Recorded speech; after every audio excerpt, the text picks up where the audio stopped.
जर माझ्या रमाईने त्याग केला नसता तर बाबासाहेब एकटे संविधान लिहूच शकले नसते.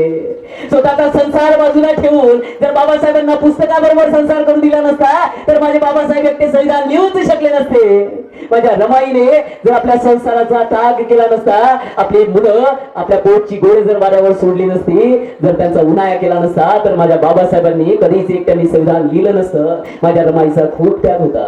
काय वाटत असेल हो माझ्या रमाईला?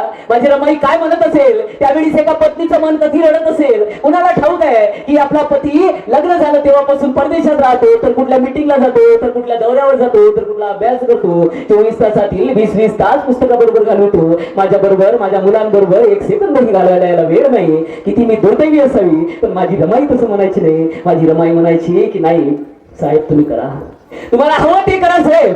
काय येत असेल माझ्या रमाईच्या मनात? एक कवी खूप छान म्हणतोय, खूप छान म्हणतोय, पत्नी मुला होणी सार पुस्तकात ध्यान, पत्नी मुला होणी सार पुस्तकात ध्यान, माझ्या हुनी पुस्तक आहे किती भाग्यवान, माझ्या हुनी पुस्तक आहे किती भाग्यवान.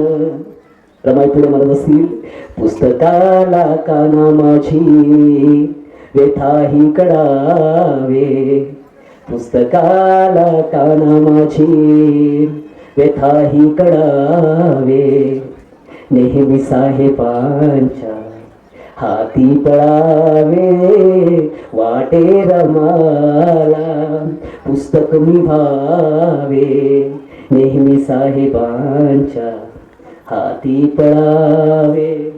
माझ्या रमाईला वाटत असेल कधी कधी की मी पुस्तक का नाही झाली, कारण पुस्तकांपेक्षा मुलांपेक्षा तर हा माणूस पुस्तकांबरोबर संसार करतोय, त्यांच्यासोबत वेळ घालवतोय.